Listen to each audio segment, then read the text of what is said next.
Hello guys, welcome to Sancho's Nihongo. இன்னைக்கோட வீடியோவில் hiragana 46 main ஆல்ஃபபெட்ஸுக்கு அப்புறம் உள்ள தக்குவன் அப்புறமா ஹந்தக்குவன் அப்படிங்கிற ஒரு இதை தான் லெட்டர்ஸ் தான் பார்க்க போகிறோம். ஸோ இந்த வீடியோ பிடிச்சிருந்துச்சுன்னா மறக்காமல் சப்ஸ்கிரைப் பண்ணிடுங்க. நான் முன்னாடி போட்ட வீடியோலாம் பார்க்கல அப்படின்னா அதையும் பார்த்துட்டு வந்துடுங்க. ஸோ வாங்க காய்ஸ், வீடியோக்குள்ளே போகலாம். ஸோ இப்போ இந்த தக்குவன் அப்படிங்கிறதுல என்ன இருக்கும் அப்படின்னு பார்த்தீங்கன்னா, வேறு எதுவும் இல்லை, நம்ம முன்னாடி படித்த காரோ, சாரோ, தாரோ, ஹாரோ அதில் ரெண்டு டாட்ஸ் மட்டும் மேலே இருக்கும். இப்போ அந்த ரோஸில் உள்ள ஆல்ஃபபெட்ஸ்லாம் இருக்குதுல்ல, அந்த லெட்டர்ஸ்லாம், அது மேலே ரெண்டு டாட் வச்சுருப்பாங்க. அது பேர் தான் தென் மார்க் அப்படின்னு சொல்லுவோம், தென். ஸோ இந்த தென் வச்ச லெட்டர்ஸ் எல்லாமே தக்குவன் அப்படின்னு சொல்லுவோம். ஸோ இதில் வந்து காரோ, ஜாரோ, தாரோ, பாரோ அப்படின்னு மாறிடும். இப்போ காங்கிறது காவா மாறிடும், ஜாவா மாறிடும், தாவா மாறிடும், பாவா மாறிடும். ஸோ வாங்க காய்ஸ், லெட்டர்ஸை படிக்க ஸ்டார்ட் பண்ணுவோம்.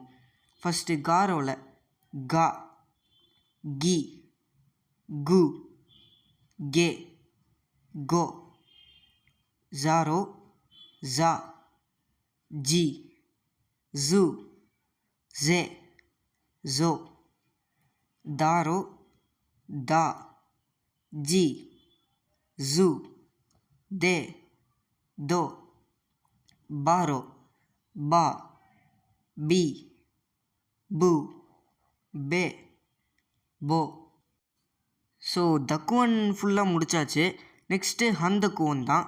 தக்குவனுக்கும் ஹந்தக்குவனுக்கும் என்ன வித்தியாசம்னா, தக்குவனில் தென் மார்க் இருந்துச்சு, ரெண்டு டாட் மாதிரி இருந்துச்சு.